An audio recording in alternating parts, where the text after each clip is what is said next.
Assalamualaikum warahmatullahi wabarakatuh. Selamat datang di pembelajaran IPA bersama saya, Ibu Herni Eko Yuniati, Guru SMP Negeri 1 Adipala.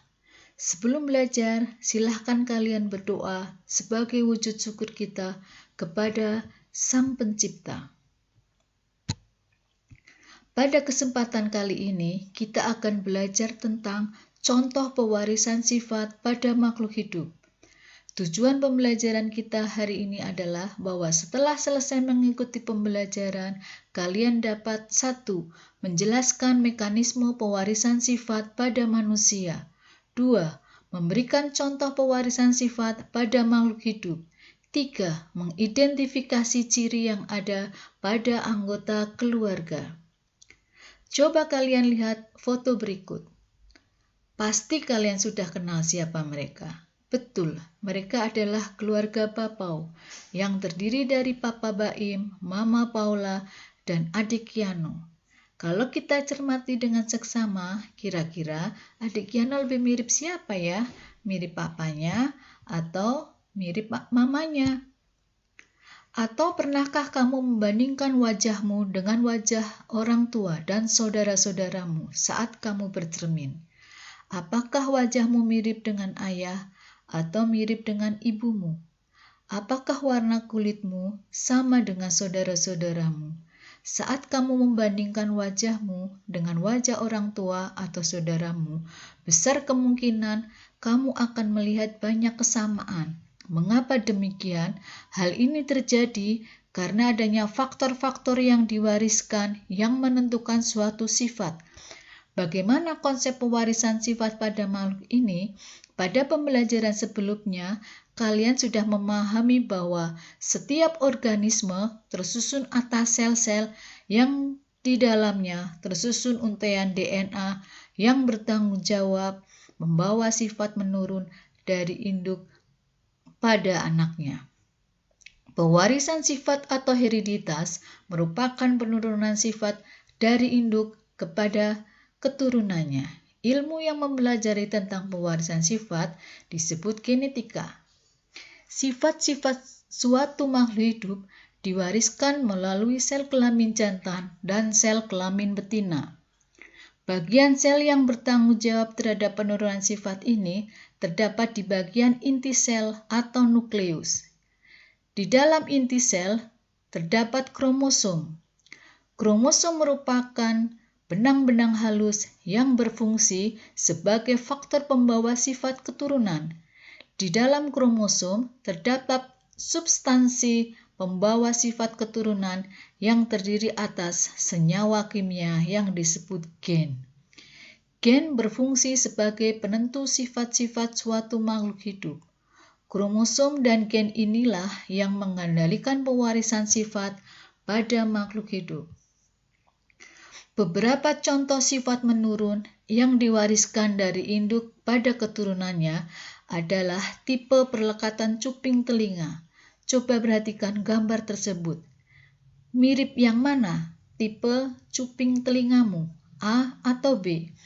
Jika kedua orang tua kalian memiliki jenis cuping telinga yang melekat, maka semua anaknya juga memiliki jenis cuping telinga yang melekat.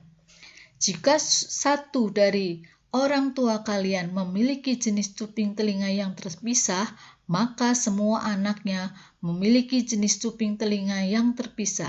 Tetapi ada juga kejadian salah satu anaknya memiliki jenis cuping telinga yang melekat.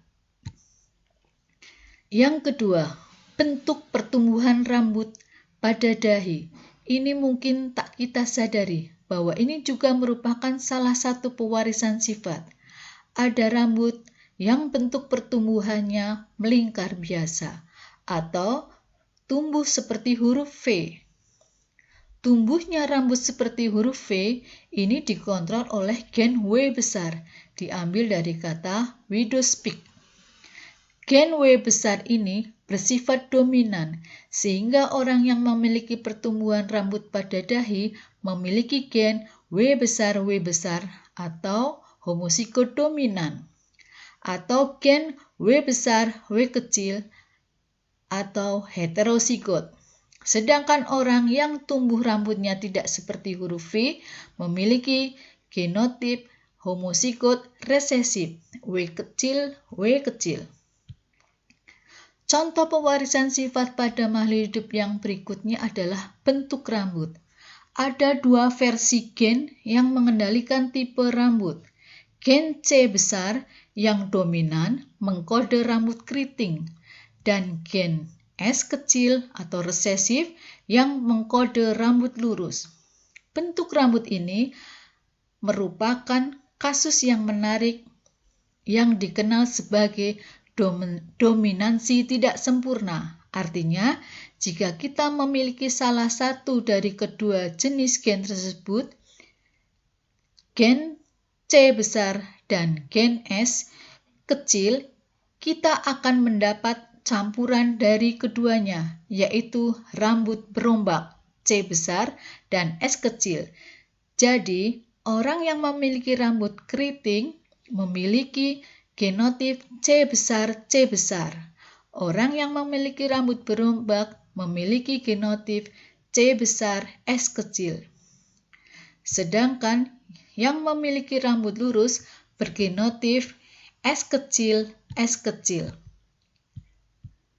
Selain paparan matahari, faktor gen juga mempengaruhi warna kulit pada manusia. Warna kulit dikode oleh banyak gen, namun kita dapat menyederhanakan menjadi 3 gen saja. Misalnya, gen tersebut yaitu gen A besar, B besar, dan C besar yang mengkode pembentukan pigmen kulit atau melanin, sehingga kulit menjadi gelap. Maka variasi atau alternatif gen lain dalam hal ini adalah alela pada kulit, yaitu gen A besar, A kecil, B kecil, dan C kecil. Orang yang memiliki gen A besar, B besar, B besar, C besar, C besar akan memiliki kulit yang sangat gelap. Sedangkan orang yang memiliki gen A kecil, B kecil, B kecil, dan C kecil, C kecil akan memiliki kulit sangat terang. Orang yang memiliki gen A besar, A kecil, B besar, B kecil, C besar, C kecil akan memiliki warna kulit sawo matang seperti warna kulit orang Indonesia. Contoh yang lainnya dalam pewarisan sifat makhluk hidup adalah bentuk ibu jari pada kaki. Coba kalian cermati bentuk ibu jari kalian.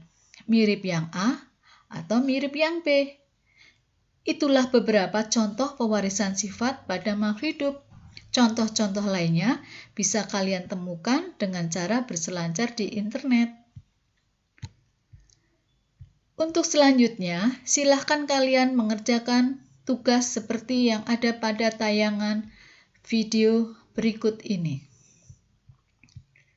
Demikian pembelajaran kita untuk hari ini. Tetap semangat dan selalu bersyukur. Wassalamualaikum warahmatullahi wabarakatuh.